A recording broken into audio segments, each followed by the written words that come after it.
Virtual মাইগ্রেশনের নামে নতুন একটি ধারণা সামনে এনেছেন বিশেষজ্ঞরা। বলছেন, শিক্ষিত বেকারদের প্রশিক্ষণ দিয়ে এজন্য প্রস্তুত করতে হবে।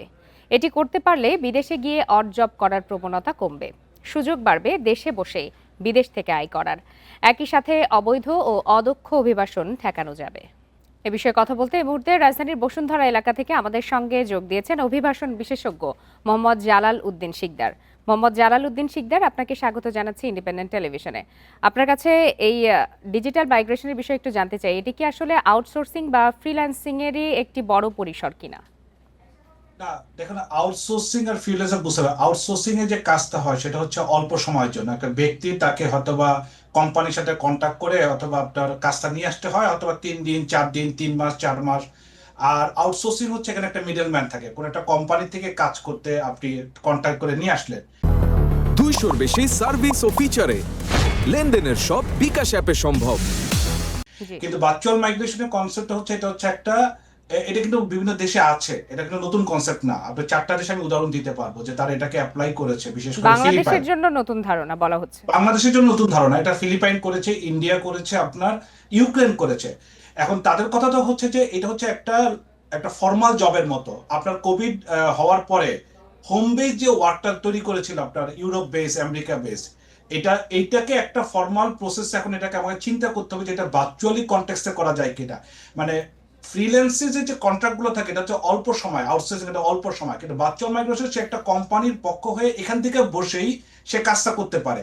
মানে প্রশ্নটা হচ্ছে, আগে আমরা মানুষকে এক্সপোর্ট করতাম, এখন আমরা কাজকে এক্সপোর্ট করব। তো এই কনটেক্সটে যদি ধরা হয়, তাহলে যেটা হবে যে আমাদের আমাদের একটা মানে আউটসোর্সিং এর মধ্যে খুব একটা স্কিল লাগে, কিন্তু ভার্চুয়াল মাইগ্রেশনের ভিতরে এটা অল্প সময় ট্রেনিং দিয়ে কিন্তু আমরা এটাকে তৈরি করতে পারি।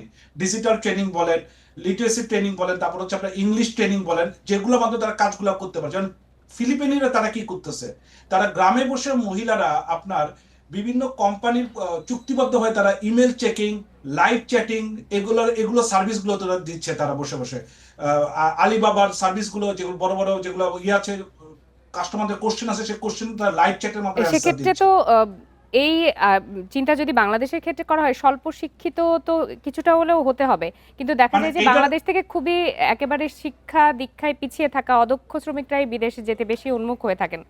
তাদের তো আসলে এই বিষয়টা খুব বেশি কাজে আসবে না।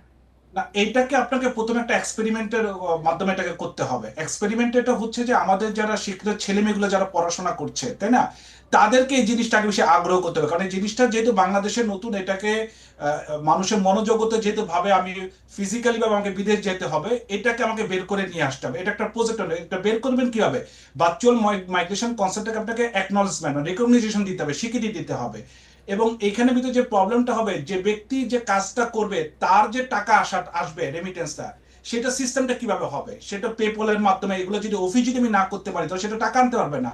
তার একটা লিগাল ফ্রেমওয়ার্ক থাকবে, এটা যে একটা স্বীকৃতি যখন পাবে সে কিভাবে কাজ করবে, তার সুরক্ষা কি হবে। যদি ওইখান থেকে যদি তাকে যদি বেতন না দেওয়া হয়, তাহলে সেখানে সরকার কি করবে? এই জায়গায় কিন্তু আপনার অ্যাডমিনিস্ট্রেটিভ গভর্নমেন্ট অনেক রিফর্মের কাজটা করতে হবে। এই জায়গায় যে আমরা যে ট্র্যাডিশনাল মাইগ্রেশনের যে ল গুলো আছে, এখান থেকে বের হয়ে প্রবাসী কল্যাণ মন্ত্রণালয়কে আপনার আইটি যে মিনিস্ট্রি আছে তাদের সাথে একসাথে বসে এখানে কাজটা করতে হবে। এবং এইটার একটা বড় একটা ইয়ে হতে পারে, যেটা ফিলিপিনে দেখা গেছে, মানে গ্রামের যে স্বল্প শিক্ষিত মহিলারা আছেন তার একটা বিশাল একটা রেভুলেশন হয়েছে। এই ভার্চুয়াল মাইগ্রেশন করে তারা ওমেনরা করছে আপনার ওয়ার্ক সেক্টরে আসছে। একইভাবে তারা পরিবারকে সময় দিচ্ছে, আবার একইভাবে তারা ইনকামে তাদের দিকে আসতেছে। তাদেরকে কি করছে, 3 থেকে 6 মাসের ট্রেনিং গুলো গভর্নমেন্ট দিচ্ছে, যে তুমি আইটিতে কিভাবে কাজ করবা, এগুলো অনেক স্ক্রিপ্টেড ওয়ে, যে তুমি লাইভ চ্যাট করবা, কি কি ধরনের অ্যান্সার দিবা। এটার জন্য কিন্তু খুব বড় স্কেলে কিন্তু আপনার ট্রেনিং অথবা ইয়ে দরকার নেই, একটা মিনিমাম। ইভেন আমাদের যারা বিদেশ থেকে যারা ফেরত আসতেছে, যারা তারা তো অদক্ষ হয়ে গিয়েছিল, কিন্তু তারা তো এখন দক্ষ হয়ে আসছে।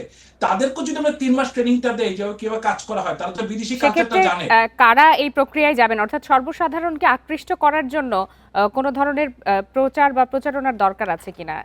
অবশ্যই এটাকে প্রচারণা রাখতে হবে। যে প্রথম হচ্ছে স্বীকৃতি দিতে হবে। রাষ্ট্রের প্রধান যদি বেশি করে বলে, আমি আপনি বললে মানুষের অ্যাটেনশন কম হবে। রাষ্ট্রের প্রধান যদি এটা যদি বলে তাহলে এটা অ্যাটেনশন বেশি হবে। আমরা স্টুডেন্টকে যারা মনে করেন মাস্টার্স পাস করেছে আগে, এদেরকে টার্গেট করে আমরা এরকম প্রায় 1 বছরে 1 লক্ষকে ট্রেনিং দেই, 3 থেকে 6 মাস করে করে।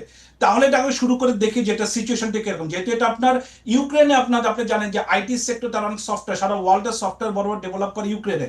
সেই ইউক্রেনের যুদ্ধের ভিতরে আপনার ইউক্রেনের যুবকরা তারা ঘরে বসে বসে বিভিন্ন আমেরিকার কোম্পানির পক্ষ হয়ে তারা সফটওয়্যার বানায় দিচ্ছে। আপনার ইন্ডিয়াতে তারা স্টার্ট আপ বিজনেস গুলো আছে ইউকে ইউএসএ, তারা ঘরে বসে কাজ করতেছে। কারণ ইন্ডিয়ার কনসেপ্ট হচ্ছে এটা আমার ব্রেন ড্রেন হচ্ছে না, মানে আমি যে লোকটাকে তৈরি করলাম, জ্ঞানী করলাম, সে বিদেশে গিয়ে গেল না, আমার দেশেই রয়ে গেল। একইভাবে আমার রেমিটেন্স তো আসতেছে। তো এইভাবে করে কনসেপ্টটাকে যদি রাষ্ট্রের সর্বোচ্চ পর্যায়ে আপনারা যদি সবাই বলা শুরু করি, তাহলে যারা জানে না, যারা ইচ্ছা আছে, তারা এখানে আগে আসতে পারবে। জি, অর্থাৎ সম্ভাবনা অনেক, বাস্তবায়ন করাটা জরুরি। মোহাম্মদ জি। জালাল উদ্দিন শিকদার, আপনাকে অনেক ধন্যবাদ আমাদেরকে সময় দেওয়ার জন্য।